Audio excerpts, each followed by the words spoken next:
Sesaat lagi Anda akan menyaksikan indahnya Ramadan yang dipersembahkan oleh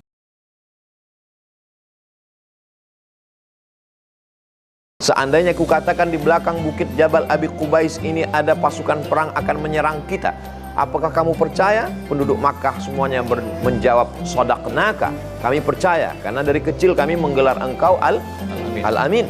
Seandainya kukatakan ada musuh yang akan mengepung kita menyerang Makkah, kamu percaya? Kami percaya. Seandainya kukatakan ada makhluk yang memelukku, membawa wahyu ketika aku di Jabal Nur di Gua Hira, apakah kamu percaya? Saat itu Abu Lahab, paman Nabi, berkata, tabban laka ya Muhammad, alihadza jama'tana, celaka engkau wahai Muhammad, apakah untuk ini engkau kumpulkan kami di sini? Lalu turunlah ayat membantah, tabbat syada abi lahabin wa tab.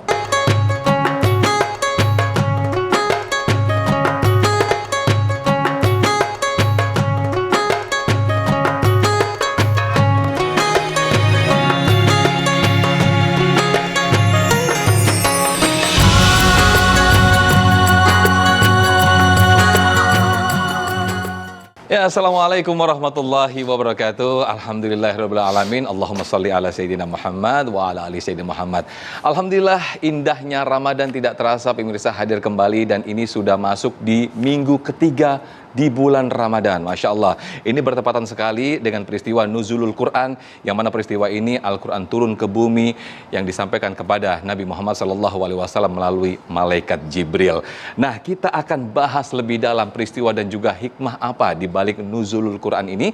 Bersama guru-guru kita sudah hadir, Ustadz Abdul Somad. Assalamualaikum Ustadz, sehat Ustadz? Waalaikumsalam, alhamdulillah sehat. Dan juga sahabat UAM, Ustadz Abdul Muttalib. Waalaikumsalam Ustadz, bagaimana sehat? Waalaikumsalam warahmatullahi wabarakatuh. Alhamdulillah. Kita langsung saja kita mulai kajian kita di indahnya Ramadan bersama Ustadz Abdul Muttalib, bagaimana peristiwa Nuzulul Quran.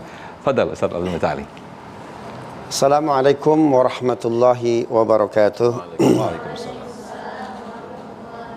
Bismillah wassalatu ala rasulillah, la hawla wa la quwata illa billah, subhanaka la ilma lana illa ma 'allamtana innaka antal alimul hakim. Wa ba'd. Ustadz Abdul Somad, mudah-mudahan antum sehat, diberikan keistiqomahan dalam dakwah. Para guru, para alim ulama, mahasiswi IIKI, Institut Ilmu Al-Quran, dan seluruh pemirsa indahnya Ramadan. Mudah-mudahan Ramadan tahun ini kita diberikan keberkahan, diberikan kesehatan, dan sampai kepada level al-muttaqin. Amin. Orang siapapun yang punya ikatan dengan Al-Quran, Allah tinggikan derajatnya. Malaikat yang paling mulia, utama, Jibril alaihissalam. Karena Jibril menjadi perantara disampaikannya Al-Quran kepada Rasulullah sallallahu alaihi wasallam. Nabi Muhammad, Nabi yang paling mulia. Allahu yastafi minal malaikati rusulan wa minan nas. Dari kalangan malaikat ada kingnya, dari kalangan manusia ada rajanya. Nabi SAW, Nabi yang amat mulia, karena satu-satunya Nabi yang diwahyukan Al-Quran. Bulan yang paling mulia adalah bulan Ramadan, Ustaz Sofwan dan seluruh pemirsa sekalian, karena satu-satunya bulan yang Allah pilih, Allah turunkan Al-Quran. Syahrul Ramadan alladzi unzila fihi Al-Quran. Jadi siapapun di antara kita yang ingin Allah muliakan, maka dekati Quran, baca Al-Quran. Apalagi kalau sampai apa? Sampai hafal dan mengamalkan Al-Quran. Siapapun yang hafal Quran, yang memegang Al-Quran sebagai hablum minallah, wa atasimu bihablillahi jami'an wala tafarraqu. Al-Quran ini manual book, buku manual. Allah ketika menciptakan kita itu tidak dengan barang kosong. Ini sahabat-sahabat semua dan semua pemirsa TV One, kalau kita beli barang sesuatu, ya biasanya belum dirakit. Ya misalkan beli sesuatu dari mall. Nah, kita rakitnya di rumah. Bagaimana agar merakitnya itu benar, masangnya benar? Itu biasanya ada manual booknya ya. Ada buku manualnya agar bautnya, cara masang murnya nggak salah. Begitupun sama. Ketika Allah menciptakan kita semua, mendesain semesta, itu ada buku manualnya, yaitu apa? Al-Quran. Ar-Rahman 'allamal Qur'an. Jadi orang yang belajar Al-Qur'an itu buy one get all. Karena langsung tuh Ar-Rahman 'allamal Qur'an. Allah yang mengajarkan Al-Qur'an subhanahu. Jadi orang yang belajar Qur'an itu luar biasa. Itu seolah-olah belajar seluruh kurikulum. Ya, biasanya kurikulum itu berubah dengan berubahnya policy, kan begitu ya. Menteri ini buat kurikulum ini, menteri ini buat kurikulum ini. Tapi Al-Qur'an itu kurikulum yang luar biasa. Maka di bulan suci Ramadan bukan sekedar kita menghatamkan Quran, tapi pelajari. Luar biasa. Ada seorang ulama besar, ya, beliau seorang mufassir juga, namanya Muhammad Iqbal. Beliau mengatakan, itu kalau kita pelajari Quran, kita diberi ilmu yang orang lain nggak tahu. Ya, wa indahu mafatihul ghaib, la ya'lamuha illahu, wa ya'lamu fil barri wal bahr, wa ma tasqutu min waraqatin illa ya'lamuha, wala habbatin fi dhulumatil ardi wala ratbin wala yabisin illa fi kitabim mubin. Jadi seolah-olah kalau kita belajar Al-Qur'an illa fi, enggak ada yang gaib itu. Saya termasuk alhamdulillah dapat beasiswa dari almarhum Pak Habibie. Beliau pernah cerita, kalau saya bisa baca Quran, bisa menguasai Quran, bisa bahasa Arab, itu Indonesia bukan hanya punya CN235 kata beliau, tapi lebih dari itu. Beliau cerita, saya kuliah di Aachen, sebuah kota kecil di Jerman. Saya nggak pernah ranking 1, ranking 3, ranking 2, ranking 1 selalu anak Tel Aviv. Sehingga saya ingin gaul lah, bagaimana kok saya nggak bisa tembus ranking 2, ranking 1. Akhirnya beliau stay, tinggal di apartemennya anak Tel Aviv tadi. Ternyata tidurnya biasa-biasa, ya. Itu 8 jam per hari. Juga makannya sehari 3 kali. Saya kurangi jadwal makan sehari sekali, tetap saya nggak bisa ranking 1. Bahkan saya sehari cuma cukup 1 apple aja, nggak bisa ranking 1 nggak bisa ranking 2. Sehingga saya ingin tahu sih bagaimana mereka belajar, ya, anak Tel Aviv ini.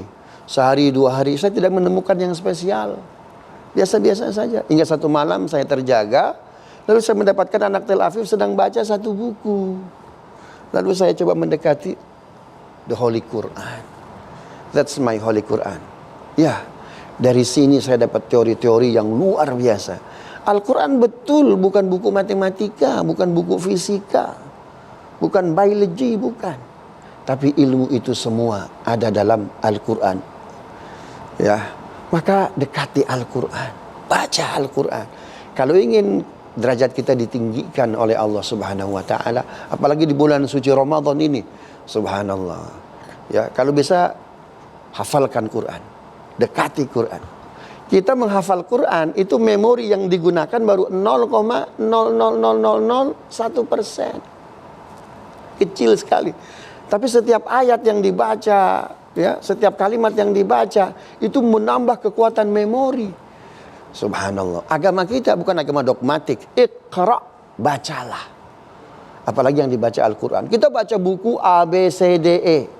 Margin of errornya tinggi sekali. Kenapa kita tidak membaca kitab suci yang tidak ada margin of errornya? Subhanallah. Maka kita sebagai seorang muslim banggalah dengan kitab suci kita. Kita jaga, mudah-mudahan anak-anak kita, rumah kita ini rumah Qur'ani. Kalau bisa one house, one hafiz. Satu rumah, satu penghafal Al-Quran. Demikian Ustaz Sofwan. Baik, terima kasih Ustaz Abdul Muta'ali atas pemaparannya atau mukadimah di segmen 1 ini. Nanti di segmen kedua kita akan menjelaskan lebih dalam lagi bagaimana hikmah di balik nuzulul Quran itu sendiri. Nanti akan dijelaskan oleh Ustaz kita, Ustaz Abdul Somad.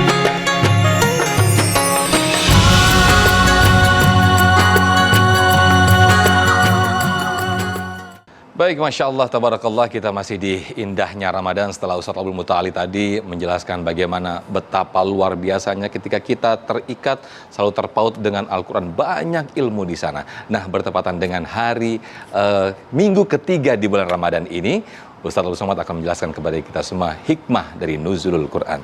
Dia tafadhal, Ustaz. Bismillahirrahmanirrahim. Assalamualaikum warahmatullahi wabarakatuh. Alhamdulillah wassalatu wassalamu ala Rasulillah wa ala alihi wa sahbihi wa man tabi'ahu wa mawalah. Ustadz Sofyan, guru kita semua Al-Mukarram Ustadz Abdul Muta'ali, mudah-mudahan selalu sehat walafiat. Adik-adik dari Institut Ilmu Al-Quran Jakarta dan pemirsa indahnya Ramadan TV One dimanapun berada. Al-Quran itu disebut sebagai mu'jizat, diambil dari kata a'jaza yu'jizu, melemahkan. Melemahkan semua argumentasi manusia dipandang dari berbagai aspeknya. Kalau dipandang dari aspek bahasa, maka Al-Quran itu melemahkan kehebatan sastra orang kafir Quraisy yang setiap tahun mengadakan lomba syair, juara bertahan ditempelkan di dinding Ka'bah, di pasar Ukaz perlombaannya. Dan ketika Al-Quran itu turun, mereka diam-diam, para sastrawan, para bulaghah, ahli balaghah itu luar biasa, tak sanggup mereka memaknainya. Alif lam mim yasin toha, sampai mereka bingung apa ini. Sampai-sampai Sayyidina Abdullah bin Abbas mengatakan dia tidak tahu arti fatirus samawati wal ard. Sampai akhirnya ketemu dua orang Arab Badui mau menggali sumur, salah satunya berkata ana fatartuha. Barulah dia faham, oh makna fatirus samawati wal ard, ana fatartuha, ana ibtada'tuha. Saya yang mengawali menggali. Sampai mereka tidak tahu makna wa fakihatan wa abba. Apa makna abba? Dijelaskan ayat setelahnya, mata'al lakum wa li an'amikum. Fakihatannya lakum, buah-buahan, abbanya adalah padang rumput, wali an'amikum, untuk binatang ternak kamu. Begitulah mereka, belum lagi balaghahnya, sampai mereka mengatakan ini adalah kalimat yang datang dari malaikat. Mereka tidak tahu, tidak mengenal Allah. Sampai akhirnya Allah katakan, Yasin wal Qur'anil Hakim innaka laminal mursalin tanzilal azizir rahim. Ini datang dari Allah Subhanahu wa taala. Belum lagi mukjizat hurufnya. Sehebat-hebatnya orang belajar bahasa Inggris, hanya ada huruf tha dalam kata health, WHO, World Health Organization. Ada huruf shin dalam kata organization, workshop, shopping. Tapi tidak ada huruf ta, tidak ada huruf a, tidak ada huruf bod. Maka huruf bahasa Arab disebut dengan lughatul bod. Tidak ada panjang pendek, tidak ada intonasi. Waladdallin, tidak ada dalam bahasa Inggris itu. Tidak ada watching. Tidak ada. Belum lagi perubahan katanya. Perubahan kata dalam bahasa Al-Quran itu bisa menjadi 14, bisa menjadi 28, bisa menjadi, kalau kita lihat dibandingkan dengan bahasa Inggris, dia hanya ada go, gone, goes, going, when. Tapi ketika pindah ke dalam bahasa Arab, zahaba, zahaba, zahabu, zahabat, zahabata, zahabna, zahabta, zahabtuma, zahabtum, zahabti, zahabtuma, zahabtuna, zahabtu, zahabna. Belum lagi masuk yadhabu, yadhabani, yadhabuna. Belum lagi masuk idhab, idhaba, idhabu, idhabi, idhaba, idhabna. Belum lagi masuk zahaba, yadhabu, zahaban, zahibun, madhubun, idhab, latadhab, madhabun, madhabun, midhabun. Jadi perubahan kata itu. Makanya kalau ada anak saya ini Pak Ustadz karena agak lemah ya, saya masukkan sekolah agama lah. Ya makin error. Dia anggap bahasa Al-Quran ini mudah. Dia anggap ngaji ini, belum lagi balaghahnya, belum lagi ma'aninya, belum lagi bayannya, belum lagi mantiknya. Nah itu mukjizat dari aspek bahasanya. Beda dengan na'budu iyyaka dengan iyyaka na'budu. Secara bahasa susunan sebenarnya na'budu iyyaka, kami menyembah kepadamu. Tapi begitu didahulukan iyyaka na'budu, maka dia mengandung makna litakhsis. Iyyaka na'budu, only you, hanya kepadamu saja. Itu dikaji oleh para ulama. Ada khusus tafsir Al-Kasyaf, khusus mengkaji tentang balaghah Al-Quran. Lalu kemudian aspek ilmu pengetahuan yang ada di dalamnya. Orang yang naik sepeda bawa pisang dari kampung mau jualan ke kota, kebetulan tanahnya mendaki. terbersit di hati pikirannya, ini Tuhan kurang kerjaan, ngapain buat tanah mendaki, na'udzubillah, bagi orang yang tidak berilmu. Tapi orang yang faham, dia akan tahu kenapa ada bukit, kenapa ada gunung, kenapa ada tanah mendaki. Al-Quran memberikan jawaban. Allah Subhanahu wa ta'ala mengatakan dalam Al-Quran, wal jibala autada, kami jadikan bukit sebagai pasaknya. Seandainya tidak ada gunung, tidak ada bukit, maka kerak bumi ini bergerak liar, seperti papan pengumuman yang ditempel kertas dihembus angin. Dia mesti ada paku payung yang memakunya. Paku bumi ini adalah gunung-gunung. Maka orang yang berilmu berkata, Rabbana ma khalaqta hadza batila, tidaklah gunung ini kau ciptakan sia-sia. Karena kalau tidak ada pakunya ini, maka kerak bumi ini akan bergerak liar dan kita tidak bisa hidup di atas ini. Apa yang membuat bumi ini menjadi tenang? Karena ada pakunya. Nanti saatnya paku ini tercabut. Wa takunul jibalu kal ihnil manfush. Gunung-gunung, bukit-bukit, Gunung Bromo, Gunung Kidul, Gunung Merapi yang erupsi, ini baru bersinnya aja erupsi itu. Bagaimana kalau dia tercabut, lalu kerak bumi ini bergerak, wataran nasa sukaro, engkau lihat manusia itu seperti mabuk, wa mahum bisukaro, mereka tidak mabuk, walakinna adzaballahi syadid. Kenapa adzaballah syadid? Karena kerak bumi ini bergerak, karena paku-pakunya sudah tercabut. Penterjemah Al-Quran menerjemahkan ghulibatir Rum, bangsa Romawi dikalahkan ketika perang melawan Persia. Di mana? Fi adnal ardi, di bumi yang terdekat. Lokasi peperangan itu adalah Dead Sea, Laut Mati, Al-Bahrul Mayyit, di Yordania. Diterjemahkan sebagai bumi yang terdekat, karena kebetulan Laut Mati ini di Yordania dekat dengan kota Makkah dan Madinah. Ternyata setelah diteliti, ada terjemahan baru.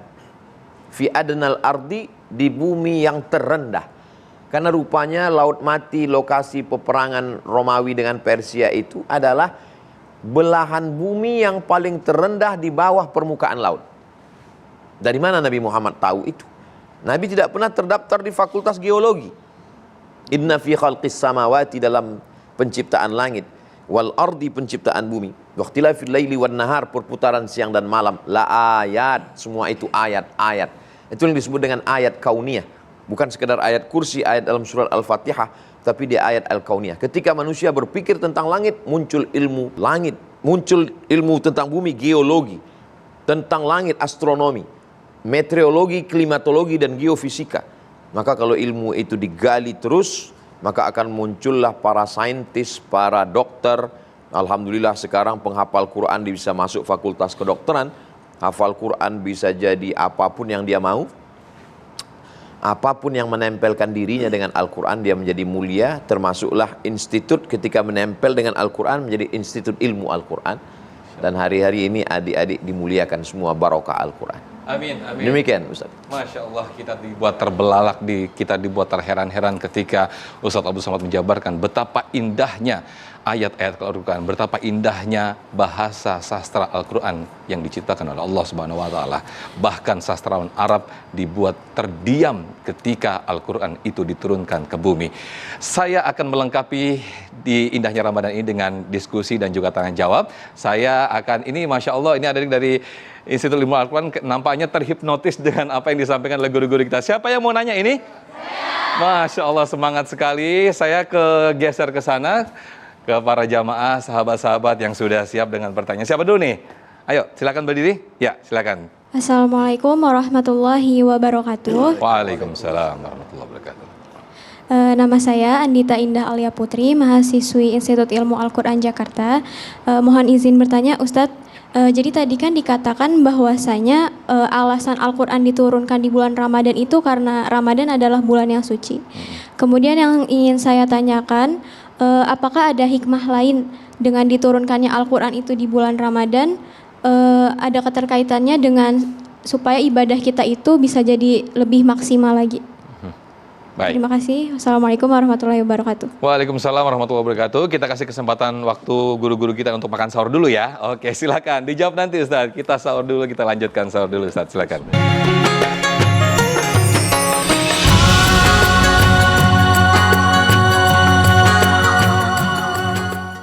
Baik, Masya Allah, tabarakallah, kita kembali di indahnya Ramadan, sedikit mereview apa yang tadi ditanyakan oleh sahabat kita tadi, hikmah lain apa sih Al-Quran itu diturunkan, kenapa di bulan Ramadan ya. Silakan Ustadz Abdul Mutali untuk bisa menjawabnya. Baik, bismillahirrahmanirrahim. Ini pertanyaannya bagus ya. Kenapa Al-Quran diturunkan di bulan Ramadan?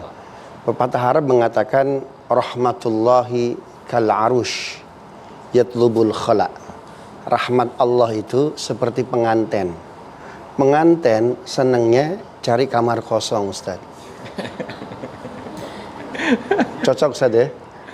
Artinya apa? Rahmat Allah itu senang kepada orang yang perutnya kosong. Perut kosong ini sebuah metafor. Orang puasa kan perutnya kosong. Orang papa, ya kesulitan. Itu orang yang perutnya kosong. Orang yang tidak memiliki penghidupan dunia yang cukup bagus, ya mungkin dilahirkan bukan dari orang yang kaya, orang sederhana. Tetapi, mohon maaf, dia bisa melakukan lompatan yang amat sangat luar biasa ketika dia punya literasi, punya pendidikan, punya knowledge yang hebat. Ya, itu sebabnya kalau orang rajin baca Quran, pendidikannya bagus dan lain sebagainya, Allah tinggikan derajatnya. Ya, jadi bukan hanya secara majazi ya, tapi secara hakikatnya memang demikian. Nah, itu sebabnya mungkin kenapa Al-Quran Allah turunkan di bulan puasa. Orang ketika perutnya kosong, ya kata Hasan Al-Basri, "Idza aradta an tukallimallah fa'alaika bis-shalah." Jika engkau ingin berdialog dengan Allah, maka salatlah. Tapi jika engkau ingin tahu Allah berbicara apa dengan kita, maka apa itu? Baca Al-Quran. Mungkin ketika aktivitas kita di luar apa itu agenda kantor, agenda kuliah, agenda pekerjaan, ya mungkin ada sebagian masyarakat dunia Islam bulan Ramadan itu adalah hari libur, maka kita isi dengan baca Quran yang luar biasa. Begitu. Mungkin itu salah satu hikmah kenapa Al-Quran itu diturunkan di bulan suci Ramadan. Syahrul Ramadan alladzi unzila fihi al-Quran hudan lin-nasi wa bayyinatin minal huda wal furqan. Demikian Mas Sofwan. Terima kasih Ustadz Abdul Mutali. Saya selanjutnya kembali ke para sahabat kita yang ada di sini yang sudah siap dengan pertanyaannya. Siapa ini? Mana nih? Oke, saya turun ke bawah. Silakan. Kenalkan namanya dan juga diajukan pertanyaannya. Assalamualaikum warahmatullahi wabarakatuh. Waalaikumsalam warahmatullahi wabarakatuh. Perkenalkan, nama saya Dery Irma Putri. Saya ingin bertanya Ustadz, bagaimana kisah secara detail ketika Al-Quran itu diturunkan kepada Nabi Muhammad SAW.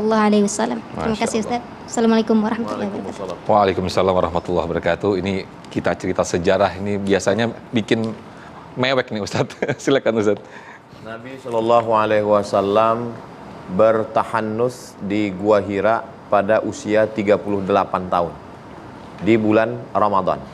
Karena penamaan bulan Muharram, Safar, Rabiul Awal, Rabiul Akhir itu sudah ada sejak zaman jahiliyah. Bulan Ramadan Nabi bertahannus, berkhalwah, bersunyi-sunyian di Gua Hira. Mudah-mudahan panjang umur, sehat badan, adik-adik bisa umroh naik ke atas. Pada usia 38 tahun tidak ada kejadian apa-apa. Tahun berikutnya umur 39 Nabi ulangi lagi, tidak ada kejadian apa-apa. Pada tahun berikutnya pada umur 40 tahun, disitulah Nabi dipeluk oleh makhluk yang sangat besar, memeluk dia. Hatta balaghanil juhdu, sampai aku susah bernafas. Dan makhluk itu berkata, "Iqra." Kata Nabi, "Ma'ana biqari." "Iqra, ma'ana biqari." "Iqra bismi rabbikal ladzi khalaq, khalaqal insana min 'alaqin, iqra wa rabbukal akramul ladzi 'allama bil qalam, 'allamal insana ma lam ya'lam." Lalu kemudian Nabi turun, dan ketika itu Nabi kedinginan, menggigil, lalu kemudian diselimuti oleh Sayyidatuna Ummul Mukminin Khadijah Al-Kubra. Lalu turun ayat, "Ya ayyuhal muddaththir," wahai orang yang berselimut, "qum fa'anzir," beri peringatan. Siapa yang mau diberi peringatan? Lalu kemudian turun lagi ayat, "Wa anzir ashiratakal aqrabin," berikanlah peringatan kepada kerabat-kerabat dekatmu. Maka dikumpulkanlah pamannya, bibi-bibinya. Nabi naik ke atas bukit Safa. Setelah mereka berkumpul, dia tanya semua penduduk Makkah, Seandainya aku katakan di balik bukit ini, kalau kita berdiri ke atas bukit Safa di hadapan Ka'bah, di belakang kita bukit paling besar namanya Jabal Abi Qubais. Seandainya aku katakan di belakang bukit Jabal Abi Qubais ini ada pasukan perang akan menyerang kita, apakah kamu percaya? Penduduk Makkah semuanya menjawab, sodaqnaka, kami percaya, karena dari kecil kami menggelar engkau Al-Amin. Seandainya aku katakan ada musuh yang akan mengepung kita menyerang Makkah, kamu percaya? Kami percaya. Seandainya aku katakan ada makhluk yang memelukku, membawa wahyu ketika aku di Jabal Nur di Gua Hira, apakah kamu percaya? Saat itu Abu Lahab, paman Nabi, berkata, tabban laka ya Muhammad, alihadza jama'tana, celaka engkau wahai Muhammad, apakah untuk ini engkau kumpulkan kami di sini? Lalu turunlah ayat membantah, tabbat syada abi lahabin wa tab. Ketika kita membaca kronologis cerita ini, muncul di pikiran kita bahwa Quran yang ada di tangan kita sekarang berbeda dengan Quran yang ada diceritakan Ustaz Abdul Somad. Quran yang ada sekarang Al-Fatihah, Al-Baqarah, Ali Imran, An-Nisa, Al-Maidah. Lalu kenapa cerita karena Quran turun 2 kali. Inna anzalnahu fi lailatin mubarakah. Kena prank. Inna anzalnahu fi lailatul qadar, inna anzalnahu fi lailatin mubarakah. Kami turunkan Al-Quran itu, kata Sayyidina Abdullah bin Abbas, turun sekaligus sebanyak 114 surat itu sekali turun, itu dari fi lauhim mahfuz, dari lauh mahfuz ke Baitul Izzah, ke stasiun transmisi, turun sekali turun. Itu penggunaan kata anzalna. Kalau penggunaan kata nazzalna, itu yang turun dari Baitul Izzah ke Nabi selama 22 tahun, 2 bulan, 22 hari, yang selalu dikatakan 23 tahun karena susah nyebutnya. Jadi turun dari Lauhil Mahfuz ke Baitul Izzah sekali turun. Dari Baitul Izzah inilah malaikat Jibril membawa kepada Nabi sesuai dengan kronologis cerita yang ada asbabun nuzul. Jadi Quran secara historis dicoba disusun oleh orientalis. Iqra, habis Iqra wa anzir asyirat ya ayyuhal muddatsir, setelah itu anzir antara asyiratakal aqrabin, setelah itu tabat, gagal, nggak bisa disusun. Jadi Quran mukjizat secara historis sejarah turunnya. Setelah dia turun 22 tahun, 2 bulan, 22 hari, bisa tersusun lagi seperti susunan di Lauhil Mahfuz. Jadi yang menyusun itu bukan sahabat. Jadi jangan bayangkan sahabat ngambil yang di pelepah korma, di tulang onta, lalu kemudian disusun lagi. Bukan. Susunan itu adalah disusun oleh Nabi Muhammad SAW. Karena sebelum Nabi meninggal, dia membacakan itu kepada sahabat. Sahabat membacakan kepada tabi'in. Tabi'in membacakan kepada tabi'in. Diriwayatkan oleh imam ahli qiraat. Sampailah ke dosen-dosen. Dan akhirnya sampai ke adik-adik di Institut Ilmu Al-Quran. Makanya sanad itu dijaga dari Nabi sampai kepada imam qiraat, imam Warsh, imam Hafs an Asim, imam Ibn Katsir, imam Kumbul, para imam semuanya secara mutawatir. Lalu kemudian Al-Quran itu diturunkan pada waktu malam. Inna anzalnahu fi lailatin mubarakah. Malam yang mana? Dipersempit lagi. Syahrul Ramadhan alladzi unzila fihil Quran. 30 malam ini malam yang mana? Dipersempit lagi. Taharru lailatal qadri fil ashril awakhir min Ramadan. Tapi kalau kita buka tafsir Ibnu Katsir, buka nanti di dalam tafsir Ibnu Katsir pada saat cerita tentang inna anzalnahu fi lailatul qadar, pendapat satu mengatakan malam pertama, ada malam ketiga, ada malam kelima, ada malam ketujuh. Negara kita Republik Indonesia memilih malam 17. Karena itu salah satu pendapat mazhab Syafi'i. Lihat nanti tafsir Abul Fida Ismail Ibnu Katsir, 17 itu salah satu pendapat. Tapi di Mesir peringatan nuzul Qur'annya malam 27. Kenapa? Dia pakai hadis taharu lailatul qadri, pilih lailatul qadar 10 terakhir semalam dan pilih yang ganjil-ganjilnya. Tapi jangan gara-gara ini malam genap sunyi masjid. Intinya kita ramaikan saja malam-malam Ramadan ini, mudah-mudahan kita mendapatkan malam Lailatul Qadar. Amin, amin ya rabbal alamin. Masya Allah, pemaparan yang sangat luar biasa sekali. Menarik memang apa yang kita bahas di pagi hari ini tentang nuzulul Quran atau hikmah di balik nuzulul Quran. Kita akan kembali sesaat lagi, tetaplah di Indahnya Ramadan. Alhamdulillahirrahmanirrahim, kita kembali di indahnya Ramadan dengan tema kita yang sangat luar biasa sekali, hikmah di balik nuzulul Quran, karena bertepatan ini malam ketiga atau minggu ketiga di bulan Ramadan. Siapa lagi nih yang mau tanya? Wah, masih terus semangat. Oke, silakan. Nama saya Mawar Khimayasari dari Institut Ilmu Al-Quran Jakarta. Asal saya dari Lampung. Saya izin bertanya, ketika saya ingin memulai mengajarkan Al-Quran kepada orang lain, baiknya saya mengajarkannya mulai dari mana, Ustadz? Terima kasih. Masya Allah. Silakan Ustadz, Iqra dulu yang pasti ya Ustadz ya. Iqra 1, 2, 3. Silakan Ustadz Abdul Muthalib terlebih dahulu. Baik.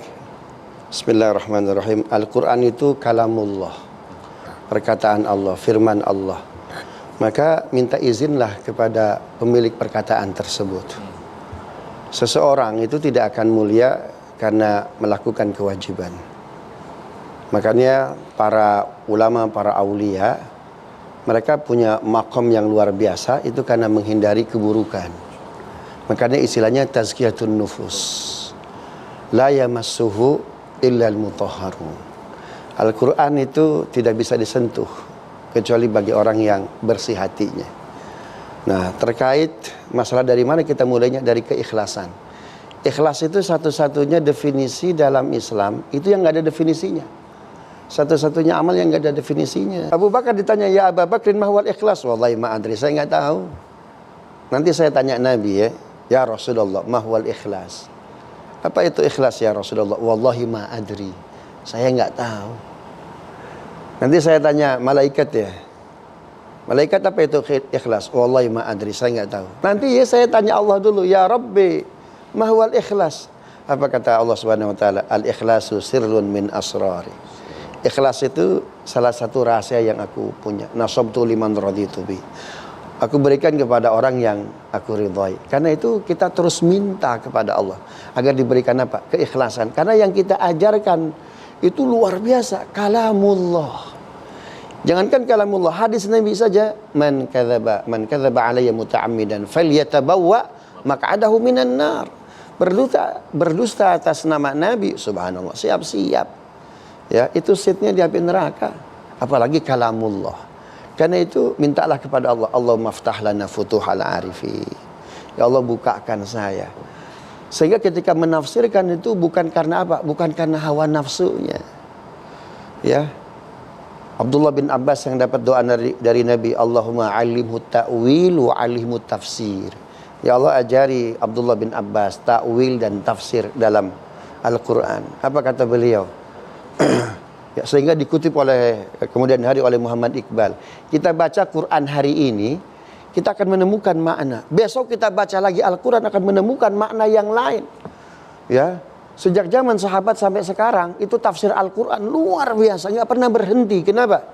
Kata Imam Suyuti dalam Al-Itqan fi Ulumil Quran, Al-Quran sabatun nas, harakatul muhtawa.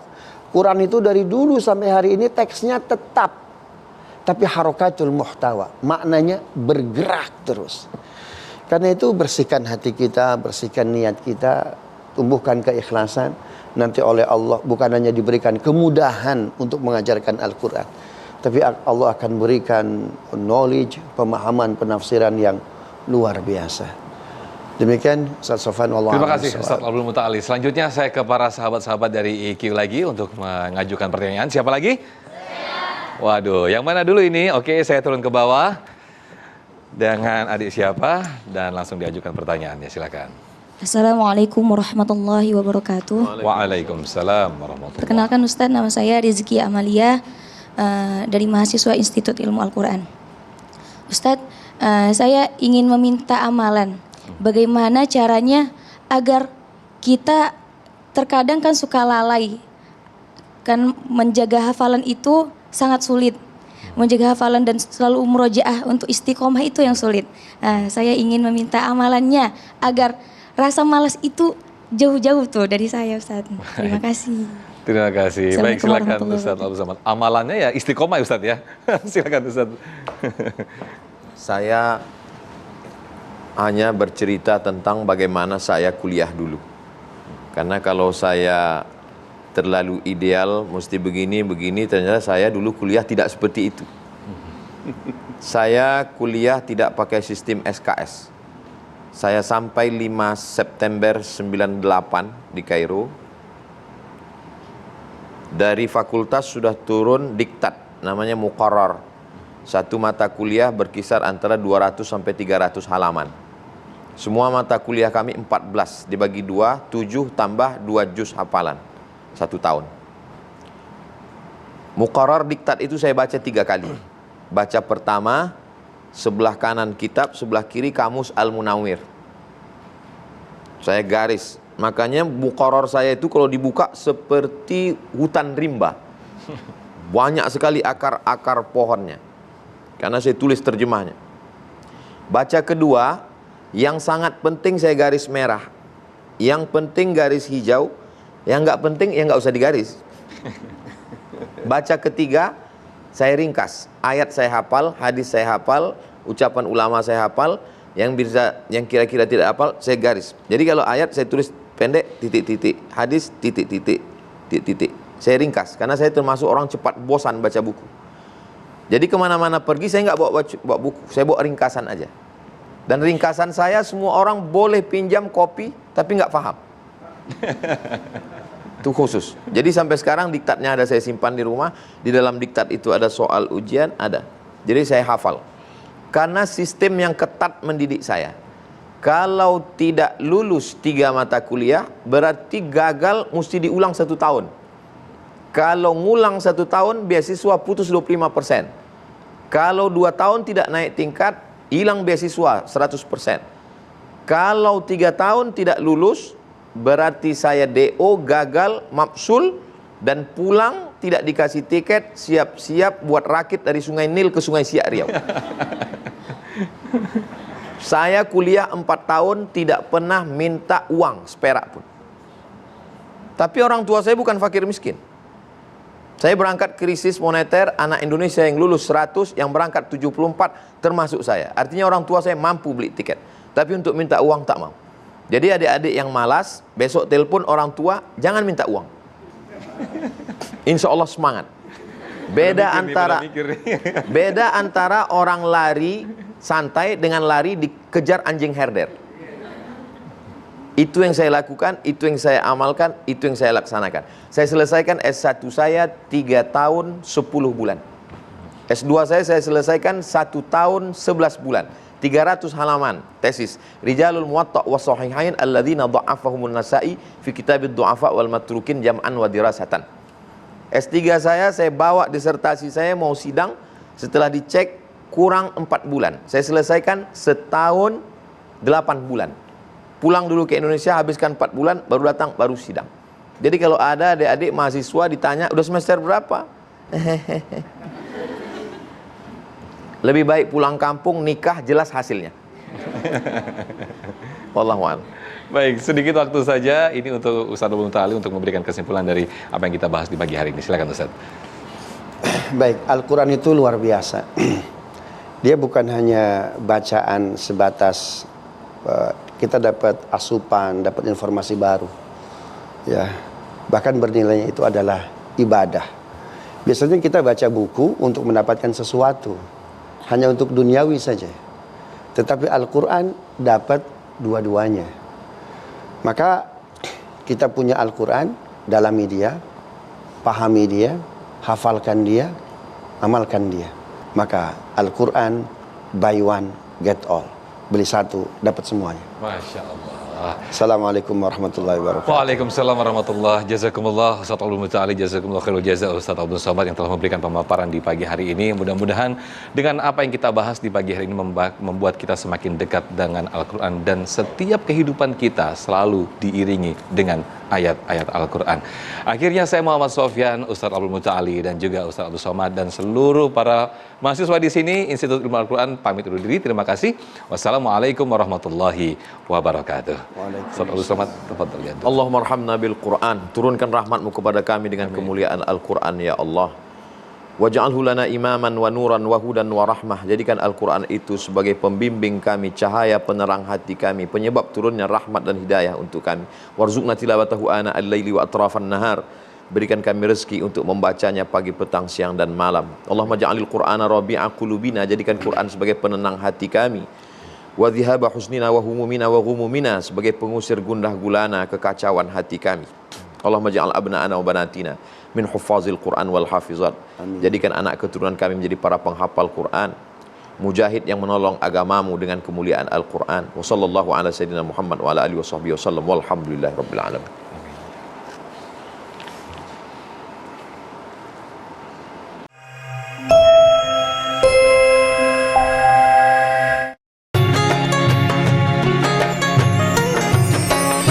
Anda baru saja menyaksikan Indahnya Ramadan yang dipersembahkan oleh